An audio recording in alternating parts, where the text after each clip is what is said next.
Gracias, Yulisa. Muy buenas tardes a todos. Hago este comentario también abierto para mis compañeros y voy a conectar con el tema que discutíamos en el segmento anterior acerca de la reforma de la Constitución chilena.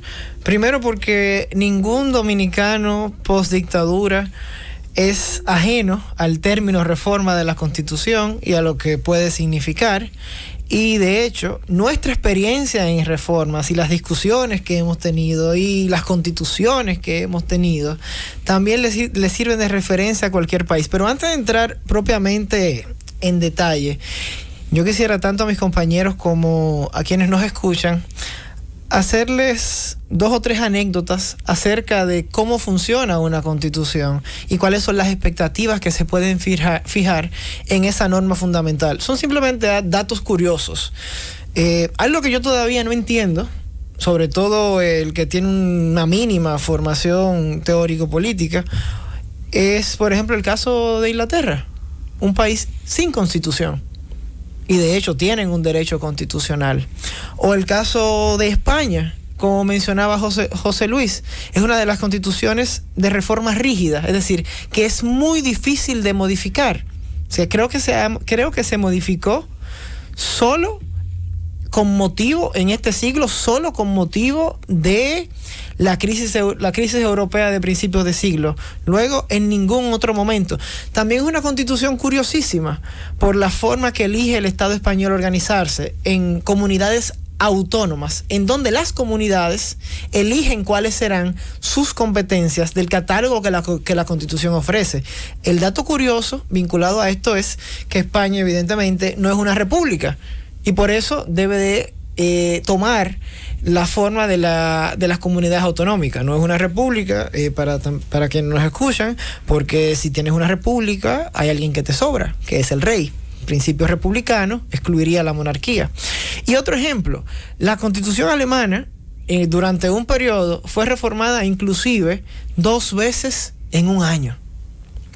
E inclusive en un periodo de 18 meses fue reformada hasta 3. ¿Qué quiero decir con esto? ¿Y qué perspectiva ofrece sobre la reforma chilena? 1. Que la Constitución haya sido concebida en la época de Pinochet no puede, de ahí no pueden desdoblarse consecuencias jurídicas o que sean inherentemente negativas. Eso es falso. La Constitución es la norma operante más importante, pero también depende muchísimo de sus interpretaciones y depende muchísimo de hasta qué punto la sociedad la haga realidad y de cómo funciona ese Estado. En los ejemplos que ofrecí, tenemos un país virtualmente sin Constitución escrita, un país que reformó muchísimo su constitución como Alemania y un país que casi no reforma su constitución como España. Todos países del primer mundo, todos con un nivel de desarrollo aceptable. 1. 2. Algo que me parece curioso y con este punto conecto con la realidad dominicana, el tema de la reforma de la constitución chilena, es algo que vengo pensando también desde hace algunos días y es ese nacimiento o ese constante anhelo a personas independientes en una sociedad políticamente organizada, una sociedad democrática, y además ese sentimiento antipolítico que reina muchos corazones latinoamericanos y que se ha dado cabido, que ha aparecido principalmente en este periodo de la República Dominicana. Eso me preocupa por lo siguiente, y menciono políticos de izquierda. Helmut Schmidt, Felipe González, fueron políticos y curiosamente también fueron políticos de izquierda. Hicieron bien a sus países. Ahí es lo que nosotros no podemos perder de perspectiva, y es que los políticos forman parte del paisaje. No hay democracia sin políticos. El sentimiento antipolítico que refleja ahora, por ejemplo, la reforma de la Constitución chilena, se refleja también mucho en la República Dominicana, con ciertas exigencias, con ciertos nombramientos, que no tiene nada de malo en principio, que se escojan personas extrapartidarias, pero personas totalmente apolíticas, con todo el respeto del mundo, en una democracia no existen. Ser ciudadano quiere decir tener una condición política. Asumir una función pública quiere decir asumir una función política. Participar en la redacción de una constitución también implica asumir una función política.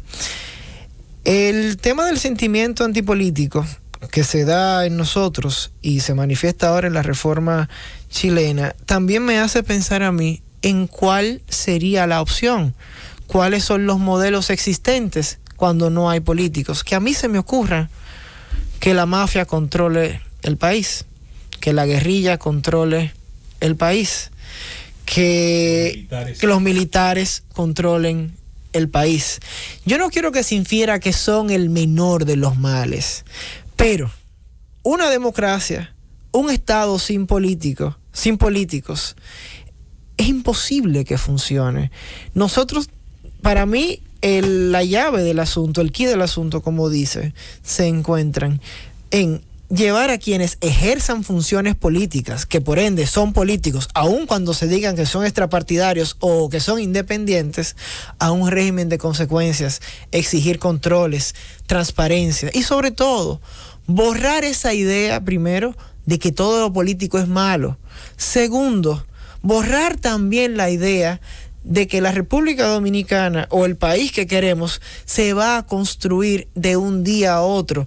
Tercero, creer en las grandes reformas, no en las grandes revoluciones. Esto no va a cambiar de hoy para mañana. La selección de personas supuestamente independientes también tendrá problemas, también tendrá vicios. Las democracias no vienen en paquetes perfectos. Nadie construye una democracia en términos impolutos. Eso no existe. Y yo no conozco ninguna democracia. Y de hecho, cuando digo ninguna democracia, por favor, englobemos en ninguna democracia esas democracias de primer mundo que tanto admiramos, que se haya construido al margen y en ausencia de personas políticas pertenecientes a partidos.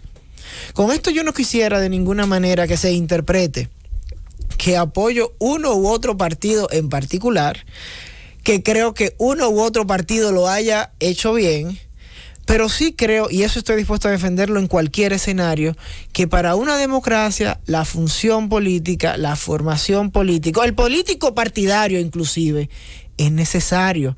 Yo creo que ahí nos estamos perdiendo en lo claro. Y con todo el cariño, y pongo este ejemplo con muchísimo respeto. Miren, colocar a una persona en una institución no vuelve la justicia independiente. Colocar a una persona independiente o político en otra institución no hace que se acabe la corrupción. Estamos equivocados en eso. Los políticos pueden ser un elemento del problema, pero para nada son el espectro completo del problema. Muchos estamos partiendo de una superioridad crítica, de una superioridad indiferente, de una superioridad moral hacia la clase política, que no es normal y al final no nos conviene. No solamente como una sociedad política organizada, sino también como una democracia constitucional. Es una hipocresía sistemática de nuestra parte. No queremos que los jueces de la Junta Central Electoral sean políticos. Sin embargo, los elige el Senado. No queremos que los miembros de la Cámara de Cuentas sean políticos. Sin embargo, se elige en el Poder Legislativo y se cuestionan frente al Poder Legislativo, que por cierto, todo el que está ahí es político, aunque tenga una condición de empresario, de profesor, de abogado, de lo que sea. La política no es, y la condición de político no es extirpable de la condición de un Estado constitucional y democrático. Eso debemos de entenderlo. Cualquier clase de democracia que vayamos a construir será de manos de políticos. No podemos ser ajenos a esa realidad. ¿Es cuánto, Francis?